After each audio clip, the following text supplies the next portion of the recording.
All right, so more fall chores that I need to complete. This task I'm not looking forward to, but it's probably very necessary based on my experience last year. As you can see, I've trimmed back some of my perennials. These here are autumn joy sedum, so I chopped off the top and just leaving the stem. That in itself, it's okay. What I found from my experience last year, as you can see, I have some tags here. They look fine in the fall. You can still identify what they are. What I found last year is that come spring, these will all die back and they're just black twigs. By that time, I have no idea what they are, right? And because of that, I don't know if they're ones that I should keep or I should pull out to empty out the pots or not. So this year I'm gonna get smart. I got these tags here, which I'm gonna label. I'm gonna write the names on them, of course, and then I'm gonna stick them into my pots so that when spring comes and I'm reorganizing my pots and garden and whatnot, I know what to keep and I know what to leave alone, not to pull out. That is what I need to do in the coming days. And I got a whole bunch of these. I got these at Dollarama, very inexpensive, $1 something, a pack of 10 or something like that. I found, and the other exciting thing is I found my box of seeds. So what makes me happy is, what makes my job much easier is I actually kept these and I stored them. I don't know if anybody runs into this problem, but I've been known to be too organized, if that even makes sense. So I would keep stuff, store things, thinking that I am being organized, and then I completely forget where I put them. And I finally found the bag that I have. So these are all the tags that I've kept, I've washed for the things that I buy in my garden. So luckily I found a whole bunch of them here. So instead of having to write them in these blank tags, I have these. So I'm going to stick them into their appropriate pots. Makes life a little bit easier. So yay. So glad I found these. Oh, if you've ever grown these, they are so pretty. New to me last 2, maybe 3 years. Love them. So yes. Oh yes, I found my, what is it? My collection. Oh, these I just bought. I'm planning to grow them next year. Add them.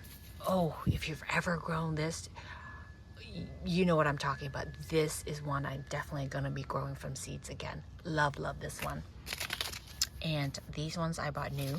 Plan to do a whole bunch of white zinnias. I've never grown white ones before. I've grown the other variety, the other colors. Never grown white zinnias before. And I'm adding these to my collection. So this year was the first year I grew dahlias from seed, and I absolutely loved the experience, loved the bloom. So I'm doing a different variety, different color next year. And then cosmos, I usually do, I don't know what variety they are, but they're always the tall ones. I want to do knee-high ones next year, so I've got this pack. These were gorgeous. Oh, I planted them this year and they were absolutely stunners at the beginning of the season in the springtime. Really pretty. I might have some photos to put up on the screen. This also was a really big favorite of mine. Did really well in my garden, still blooming actually in some of my pots still. Alyssum, really nice ones. This one I shown before. Gorgeous. So happy with the results of this one. You know what? I should do you know what? I'm not gonna bore you with all this. I'm gonna do another video to review all the ones that I've grown that I liked and the ones that I did not like. Okay, here I've started off doing the trimming. No tags yet. That's what I was talking to you about in terms of tagging them, because by next spring, these are all black and die back and I would have no idea what they are. I dug up these ones up. I think these are Black Eye Susans, if I'm not mistaken. They were just crowding one of my rows and I didn't want that to hinder the rose's growth, so I dug this one out. Gonna tag them, and I've started with this one already. This one, a hyssop, really gorgeous one. Tag it so I know. So I'm trimming back all of my perennials. These are all trimmed back so that they can focus their energy on their root system. And I'm gonna place them over here. I'm still reorganizing this whole area. I trimmed back my hydrangeas too. These are going into my garage. Cut back the hyssop here. I got quite a few hyssop this year. I know a lot of people really love this one. I grew her this year. I can't say I love her, to be honest with you. I'm not sure if I have photos, but I might put her up. But she grew ginormous, and I have her in a pot, of course, but still covered in pollinators though. But in terms of the bloom itself, I wasn't crazy about her. I'm gonna keep her anyways because she did so well, but can't say she was one of my favorites. Cut back my hyssop here. So yeah, and even my iris. Oh, this one was a stunner. If you like iris, I would highly recommend this. Get this one. As you can tell, I love peachy color, and this one was one I really, really love. So I cut her back so she can focus on her root system. Same here. Yeah. Yep. Been trimming things back here and there whenever I find time, and then I'm gonna group them all under here so that they can overwinter. Even my Gara here, I trim back quite low. Yep, and daylilies. So that's a task that I have on hand in the coming days, just chopping things back. Oh, I haven't done these ones yet, as you can see.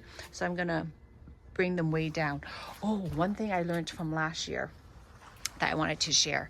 So Autumn Joy, they look gorgeous in the fall. The colors are gorgeous, so I leave them alone. Last year, I did not cut them back whatsoever, the ones in the garden bed here. So I left it the way it was. What ended up happening was during the winter time, I guess from the heavy snow or whatnot, what happened was, oh yeah, and the other thing, I did not tie them up like this last year either. So I just left them like this. And sorry, what ended up happening was the plant itself leaned over, like really leaned over. And because they did that, the root system, the root area, actually came out of the soil and into above ground. And they ended up wilting over the winter time. So this year, learning from that bad experience, I actually lost that bush. Learning from that experience, what I'm going to do is cut them back. Yeah, I'm just going to cut them way back, like at least half, right? So that it's not top heavy and it won't lean over and come out of the soil again. So good lesson learned from last year. This hydrangea is right here. I am sitting on the fence whether I should trim her back or not. Loving the gorgeous blooms and the color that she provides right now in the fall, but she is flopping over quite a bit because I guess her stems are getting too long. And also I want to kind of prune her back so that it encourages branching, so I get a fuller, I guess, plant next year. So but I'm not really sure how or to prune her, or should I even prune her. I was planning to cut her like at least back by half, the stem down to here, so that there will be more branching here. So I don't know what's wrong with me today. I can't speak properly.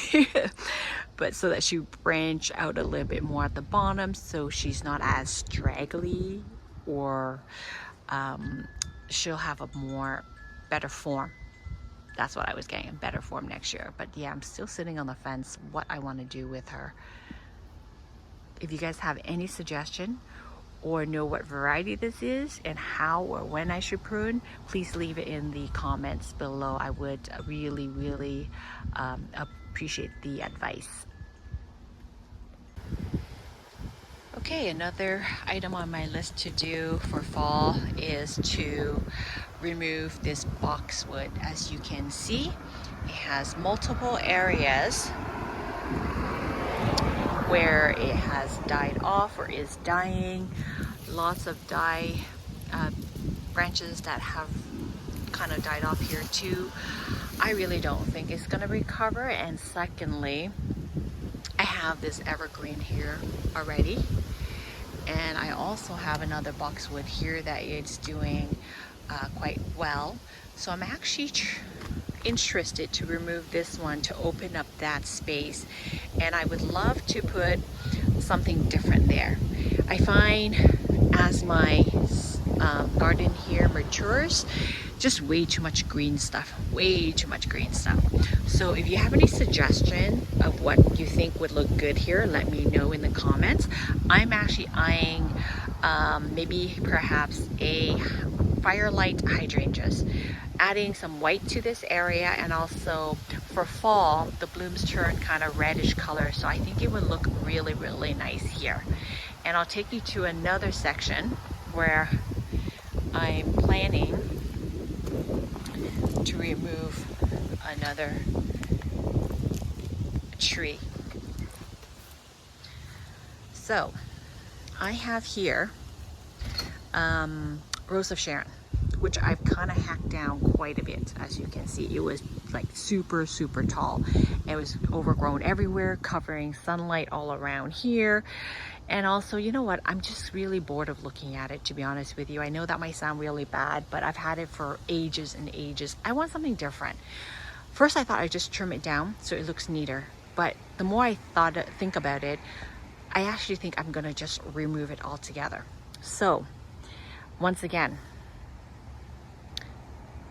what would you put in its place? It has this big evergreen here already, and then surrounding it I have some roses, Annabelle hydrangeas.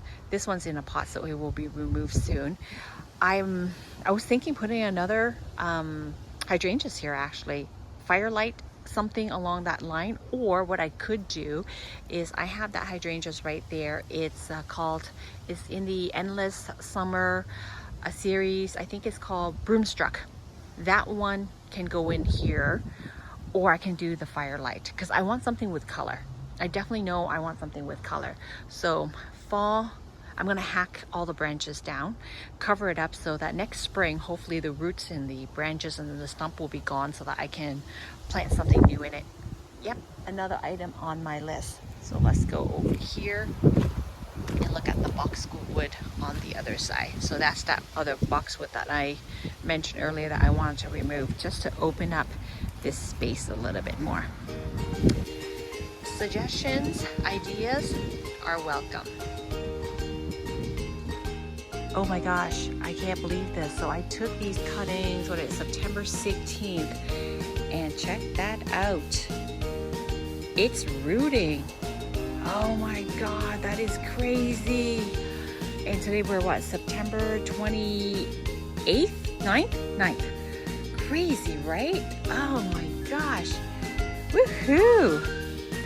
Seriously, I really feel confident propagating things in water. In soil is a bit iffy because there's a chance the soil can dry out, but water, you just have to make sure you change out the water. Super excited. There you have it, rooting.